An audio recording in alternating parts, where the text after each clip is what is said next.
Hey, good morning, and welcome to the Daily Deer, a daily episodic about all things deer hunting, deer facts, deer tactics, hunting tactics, philosophical deer stuff. This is the Daily Deer. Let's get in the deer woods.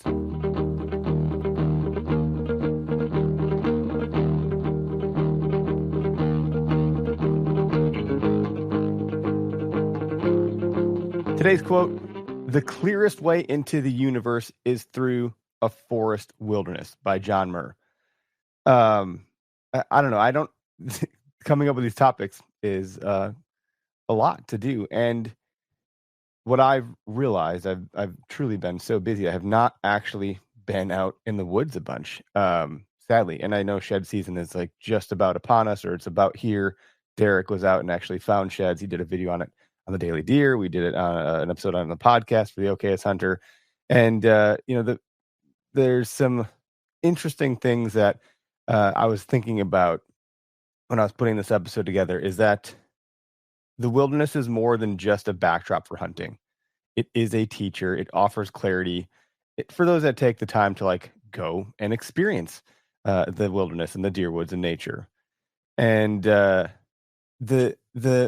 movement of deer, not maybe the literal movement, but just the way that deer operate and move, and when they move, how they move, why they move, reminds us that nature operates on its own time, indifferent to the time or schedules of our expectations. And I went and found a study from the Washington edu.com, whatever it is, Washington.edu, but a study from the University of Washington found that while deer activity remains consistent, human adjustments to things like daylight savings, which I don't think is that far away, but I'm probably wrong.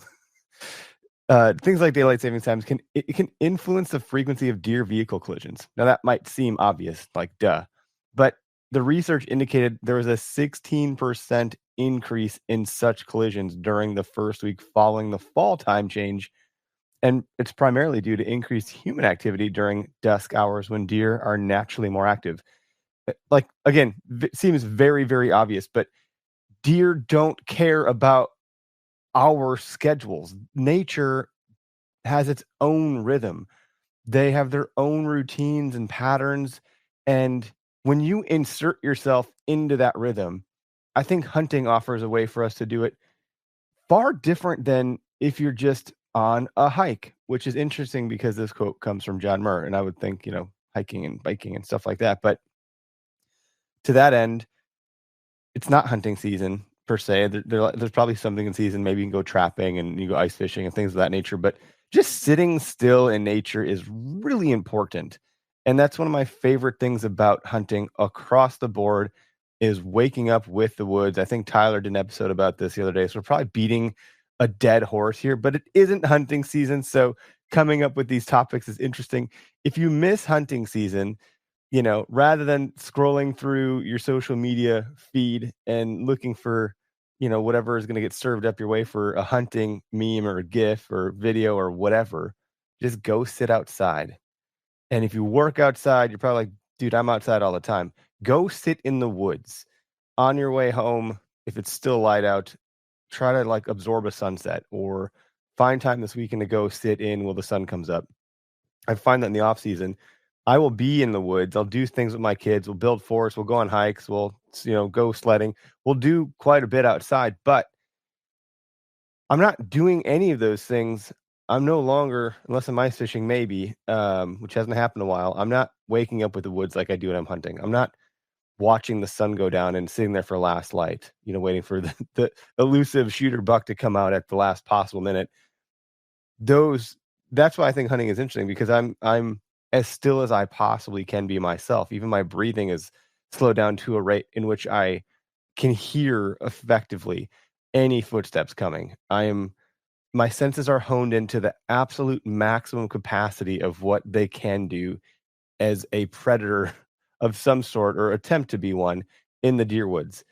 That's the part that I'm talking about, to a degree of like paying attention to what nature does and what that rhythm is. And when you can sync up with that rhythm, it does something for your soul that I don't think anything else does. So if you're missing deer hunting, my tip to myself and to anybody listening is to, you know, not just go for a walk in the woods and listen to the birds and stuff. Like, do that. That's fine. Find a day this month where you can get up, it's 5:30 in the morning or whatever it is, when I'm doing this stuff, go to the woods instead and just be there for sunset. And maybe it's just go into your backyard and sit on your deck, and it's winter, so, like, that's not something that most people would commonly do. It's not a nice summer morning where you're just gonna go sit out and it's gonna feel nice outside. But I will tell you there's no mosquitoes, so that's a hell of a benefit. But the takeaway, the stillness of the woods of February, the forest speaks in ways that are easy to miss during the chaos of hunting season. And that's kinda what I'm talking about. Like, we're missing what we get during hunting season this time of year. So take some time to reconnect with the land. You might find more than just deer sign, but also a deeper understanding of your own place in nature.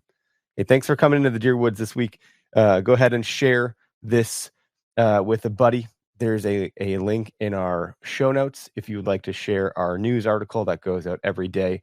And when you share the news article, you will get entered to win hunting gear from OKS Hunter and soon to be other brands as well. But I would suggest start sharing anyways, because you're going to have to build up some points to get some of the finer gear that we're going to be giving away with some of this stuff. But have a great day. Thanks for tuning in.